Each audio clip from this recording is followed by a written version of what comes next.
Hallelujah ഹല്ലേലൂയ ഹല്ലേലൂയ യേശുവേ യേശുവേ ആരാധന യേശുവേ മഹത്വം മഹത്വം ആരാധന ആരാധന യേശുവേ നന്ദി ആരാധന ഹല്ലേലൂയ ഹല്ലേലൂയ ഹല്ലേലൂയ ആരാധന യേശുവേ ഹല്ലേലൂയ യേശുവേ നന്ദി യേശുവേ സ്തുതി ഹല്ലേലൂയ ഹല്ലേലൂയ ഹല്ലേലൂയ ആരാധന യേശുവേ ആരാധന മഹത്വം ഹല്ലേലൂയ ഹല്ലേലൂയ ഹല്ലേലൂയ ഹല്ലേലൂയ യേശുവേ നന്ദി നന്ദി നന്ദി യേശുവേ ആരാധന ആരാധന ആരാധന ഹല്ലേലൂയ ഹല്ലേലൂയ ഹല്ലേലൂയ ഹല്ലേലൂയ ഹല്ലേലൂയ. പരിശുദ്ധ പരമ ദിവ്യകാരുണ്യത്തിന് ആരാധനയും സ്തുതിയും പുകഴ്ചയും ഉണ്ടായിരിക്കട്ടെ. നിങ്ങൾ ദൈവതിരുസന്നിധി സന്തോഷമായിട്ടിരിക്കണം. സന്തോഷത്തിൻ്റെ കാരണം, 10,000-കണക്കിന് മനുഷ്യർ ജീവിതം തകർന്നപ്പോൾ അവർ ജീവിതം കണ്ടെത്തിയ ദൈവം അവർക്ക് കൈനീട്ടിക്കൊടുത്ത സ്വർഗത്തിൻ്റെ വാതിൽപ്പടിയിലാണ് നിങ്ങൾ ഇരിക്കുന്നത്. കൈയടിച്ച് ശ്രുതിക്കട്ടെ. ഹല്ലേലൂയ ഹല്ലേലൂയ ഹല്ലേലൂയ യേശുവേ നന്ദി ഹല്ലേലൂയ ഹല്ലേലൂയ ആരാധന ആരാധന ആരാധന അങ്ങേയ്ക്ക് ആരാധന ആരാധന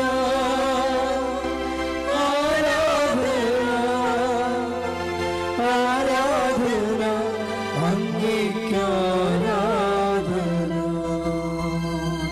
നിങ്ങൾക്ക് ഒരു ഗതിയും പരഗതിയുമില്ല, ഒരെത്തും പിടിയും കിട്ടണില്ല.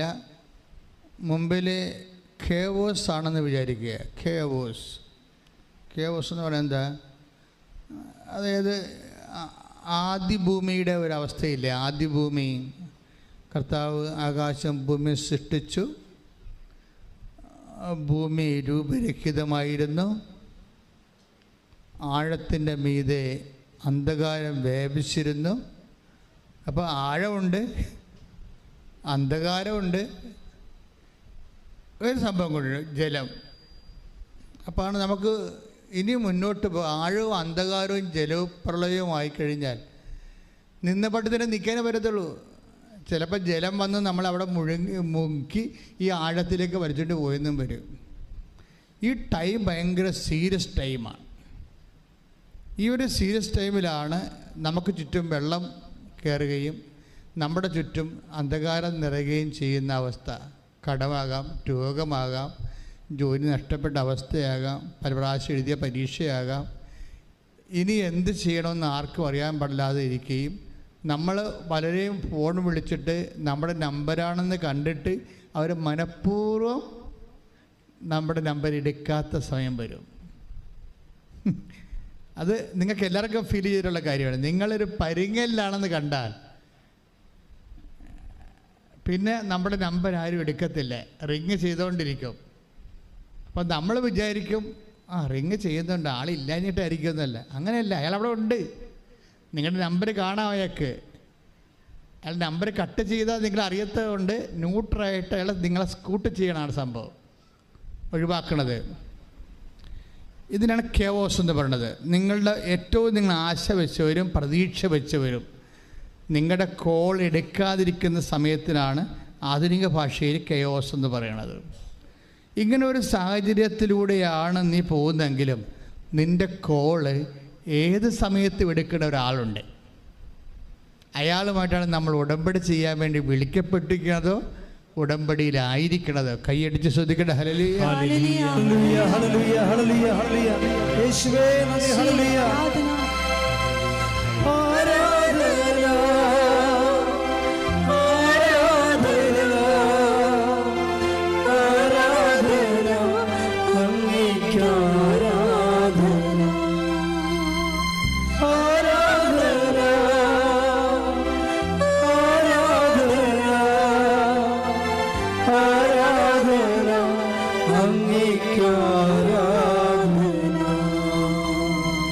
നമ്മളെ ചോര മണക്കുന്ന ഒരു സമയമുണ്ട്, അല്ലെങ്കിൽ നമ്മളെ മൂത്രം മണക്കുന്ന ഒരു സമയമുണ്ട്, നമ്മുടെ സെക്രീഷൻസൊക്കെ നമ്മളെ മണക്കുന്ന ഒരു സമയമുണ്ട്.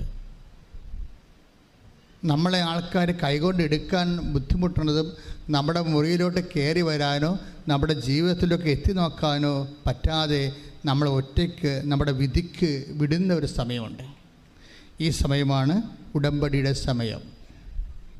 ഇതറിയണമെങ്കിൽ നിങ്ങൾ take the word of God. Ezekiel 16 അധ്യായം 4 വാക്യം വരെ.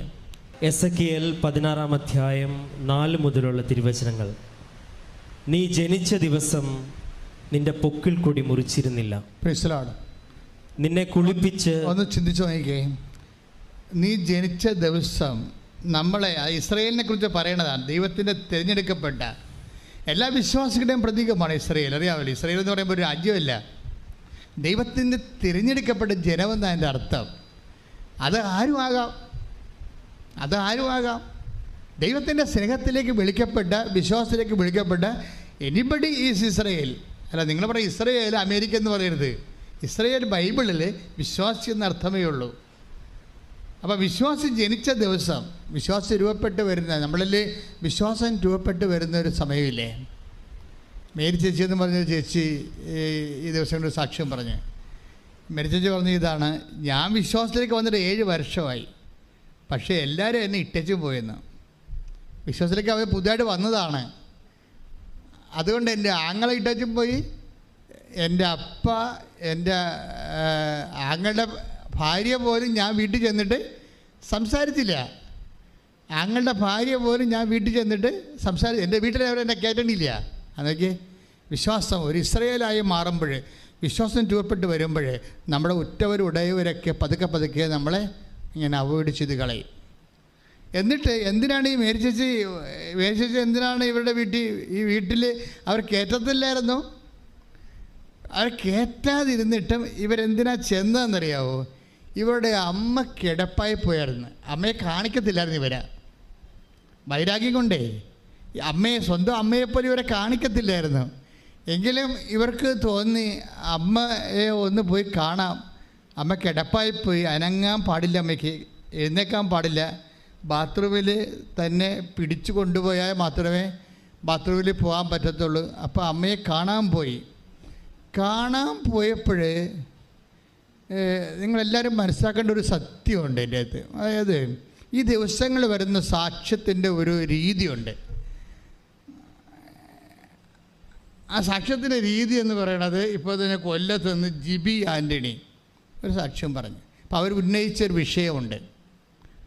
ഇപ്പം ഞാൻ വയനാട്ടിലെ മേരി ചർച്ചിൽ നിന്ന് പെട്ടെന്ന് ജിബി ആൻ്റണിയുടെ പോണതിൻ്റെ കാരണം ആ സാക്ഷി ഇൻ്റർ കണക്റ്റഡാണ്. ഈ ജിബി ആൻ്റണി ഉന്നയിച്ചൊരു പ്രശ്നം, അവർ ഉടമ്പടി എടുത്ത് കഴിഞ്ഞപ്പോൾ അവരുടെ ഭർത്താവ് ഓട്ടോറിക്ഷക്കാരനായിരുന്നു. അയാൾക്ക് ഓട്ടം ആൾക്കാർ വിളിച്ച് കൂടുതൽ പരിചയമില്ലാത്തവരൊക്കെ ഓട്ടം വിളിച്ചു കൊടുക്കാൻ തുടങ്ങി. പിന്നെ അയാൾ ഗൾഫിലേക്ക് പോകാൻ മാതാവ് ഇടപെട്ടു. പക്ഷേ അവിടെ മകന് ഡെങ്കുപ്പനി വന്ന് കൗണ്ട് കുറഞ്ഞ് ആശുപത്രി കൊണ്ടുപോയപ്പോൾ കൗണ്ട് കുറഞ്ഞ്. അപ്പോൾ ഡോക്ടർ പറഞ്ഞ് സീരിയസ് ആണെന്ന് പറഞ്ഞപ്പോൾ അവിടെ നാട്ടിലൊക്കെ ഡെങ്കുപ്പനിയായി. കൊല്ലത്ത് അതിൽ ഒരാൾ മരിച്ചു, അവരുടെ വീടിൻ്റെ അടുത്തുള്ള ആൾ മരിച്ചു. അപ്പോൾ ഉടമ്പടി ഇരിക്കുമ്പോൾ മകന് ഡെങ്കുപ്പനിയായിട്ട് ആശുപത്രി കൊണ്ടുപോയി. ആൾക്കതിന് ആശുപത്രി കൊണ്ടുപോകാൻ കാശൊന്നുമില്ല. പക്ഷേ വേറെ ഒരാൾ മരിക്കുകയും ഇവരുടെ മകന് ആശുപത്രി വെച്ച് ബ്ലഡിൻ്റെ കൗണ്ട് കുറയുകയും ചെയ്തപ്പോൾ ഇവർ ചോദിക്കണ ഒരു ചോദ്യമുണ്ട്: അമ്മേ, ഞാൻ ഉടമ്പടിയിലല്ലേ? അതാ എൻ്റെ ഉടമ്പടി നീ സ്വീകരിച്ചിട്ടില്ലേ? ഞാൻ ഉടമ്പടി എടുത്തതാണല്ലോ. ഇത് എന്തായിരിക്കും ഇങ്ങനെ ക്ലേശങ്ങൾ വരണത്? അയ്യോ, ഇത് ഒരു 10,000 മനുഷ്യർ ചോദിക്കുന്ന ചോദ്യമാണ് അല്ലേ? ഉടമ്പടി എടുത്തു കഴിയുമ്പോൾ നമ്മുടെ വീട്ടിൽ നമ്മൾ പ്രതീക്ഷിക്കാത്ത എന്തെങ്കിലും സംഭവിക്കുമ്പോൾ നമ്മൾ ഓർക്കും, അയ്യോ നമ്മൾ ഉടമ്പടി എടുത്തതാണല്ലോ. ആൾക്കാരെല്ലാം ഉടമ്പടി എടുക്കുമ്പോൾ പറഞ്ഞത് എന്താണ്? ഇനി നമുക്ക് അമ്മ ഉണ്ട്, പേടിക്കേണ്ടെന്നല്ലേ പറയണത്. ഇനി നമുക്ക് അമ്മയുണ്ട്, പേടിക്കേണ്ടെന്നല്ലാണ് എല്ലാവരും പറയണത്. അപ്പോൾ ഇവർ പറഞ്ഞ അമ്മ ഞങ്ങളുടെ കൂടെ ഇല്ലേ? പിന്നെ എന്താ ഞങ്ങൾക്ക് ഇങ്ങനെയൊക്കെ സംഭവിക്കണത്? ഇപ്പോൾ എൻ്റെ ഭർത്താവും പോയി, വരുമാനവും ഇല്ല, ഈ കുഞ്ഞിനെ ചികിത്സിക്കാനും പറ്റണില്ല, ഞാനിങ്ങനെ ഒറ്റക്കായി, മുമ്പത്തേക്കാൾ കഷ്ടമായല്ല ഉടമ്പടി എടുത്തിട്ട്. അപ്പോൾ ദൈവം എന്നിലില്ലേ എന്നാണ് ഇവർ ചോദിക്കേണ്ടത്. അമ്മ ഞങ്ങളുടെ കൂടെ ഇല്ലേ എന്നാണ് ചോദിക്കേണ്ടത്. അപ്പം അമ്മ ഞങ്ങളുടെ കൂടെ ഇല്ലേ എന്ന് ചോദിക്കുമ്പോൾ ആ സമയത്ത് ആശുപത്രിയിൽ വേറെ ഒരു ചേട്ടത്തി ഹോസ്പിറ്റലിൽ വന്ന് അവിടെ ബൈ ചാൻസായിട്ട് വന്നതാണ്. അത് മാതാവൊന്നുമല്ല, ചുമ്മാ ഒരു കോയിൻസിഡൻറ്റ് സംഭവിച്ചതാണ്. അപ്പോഴുടനെ ഈ വന്ന അപരിചിതയായ ചേച്ചി ഇവരോട് ചോദിച്ചു, ആരോടാ, ജോബി ആൻ്റണിയോട് ചോദിച്ചു, നിങ്ങൾ ഉടമ്പടി എടുത്താണല്ലേ എന്ന് ചോദിച്ചു. അപ്പോൾ എടുത്തതാണെന്ന് പറഞ്ഞു. എന്താ കാര്യം? ഇവിടെ കാശ് രൂപം കണ്ടിട്ടാണ് അവർ ചോദിച്ചത്. ഇപ്പോൾ ആൾക്കാർ ഉടമ്പടിക്കാരെല്ലാം തമ്മിൽ തിരിച്ചറിയണത് അവിടെ കാശ് രൂപം ഉള്ളത് കൊണ്ടാണ് തിരിച്ചറിയണത്. അപ്പോൾ അവർ ചിലരൊക്കെ തമ്മിൽ തിരിച്ചറിഞ്ഞാൽ കൂടെ നിന്ന് അവരുടെ വിഷയത്തിന് ഉടമ്പടിക്കാരെല്ലാം കൂടിയിട്ട് ഒരുമിച്ച് പ്രാർത്ഥിക്കും. കാര്യം അവരെല്ലാവരും ഉടമ്പടിയിലാണല്ലോ. അപ്പോൾ നിങ്ങൾ തീഷ്ണമായിട്ട് ഉടമ്പടിയിലായിട്ടുള്ളവരാണെങ്കിൽ, നിങ്ങളിതുപോലെ ഒരു അപരിചിതരാണെങ്കിലും ഒരുമിച്ച് പ്രാർത്ഥിക്കാൻ അവസരം കിട്ടിയാൽ പ്രാർത്ഥിക്കുന്നത് ശരിക്കും അപ്പോഴും നിങ്ങളുടെ വിഷയങ്ങൾക്കെല്ലാം ദൈവികമായ ഇടപെടലുണ്ടാകും. അത് അടയാളം തന്നെയാണ്. അപ്പോഴുടനെ ഇവർ ഈ ജോബി ആൻ്റണി പറഞ്ഞു, ഞാൻ ഉടമ്പടി എടുത്തതാണ്. അപ്പോൾ ഈ വന്ന അപരിചിത പറഞ്ഞു, എനിക്ക് ഒന്ന് അവിടെ പോയാൽ കൊള്ളാമെന്നുണ്ട്, പക്ഷെ പറ്റണില്ല എന്ന് പറഞ്ഞ്. എന്നിട്ട് പറഞ്ഞ് എൻ്റെ കൈ, അപ്പോൾ അവർ എന്തിനാണ് പോണത്, അത് എൻ്റെ കൈ പൊങ്ങണില്ല, കുറേ മാസങ്ങളായിട്ട് ഇത് പൊക്കിയിട്ടൊരു ജോലി നടക്കണില്ല, കൈ തളർന്നു പോയി. അപ്പോൾ ഉടനെ ഈ ജോബി ആൻ്റണി എന്ത് ചെയ്തറിയോ, ഉടനെ പറയും, നിങ്ങൾ സമയം കിട്ടുമ്പോൾ പോവുക, ഇപ്പം മാതാവ് നിങ്ങളെ സഹായിക്കുമെന്ന് പറഞ്ഞു. എന്നിട്ട് ഇവിടെ കയ്യിരുന്ന ഉടമ്പടി തൈലം ആശുപത്രി വെച്ചിട്ട് ഈ തളർന്നു പോയ കയ്യിൽ അവർ പെരട്ടി വിശ്വാസ പ്രമാണം ചൊല്ലിക്കൊടുത്ത്. വിശ്വാസ പ്രമാണം ചൊല്ലി പെരട്ടി കഴിഞ്ഞപ്പോൾ തന്നെ ഈ കൈ പടേന്ന് പൊങ്ങി ഇങ്ങനെയുണ്ട്.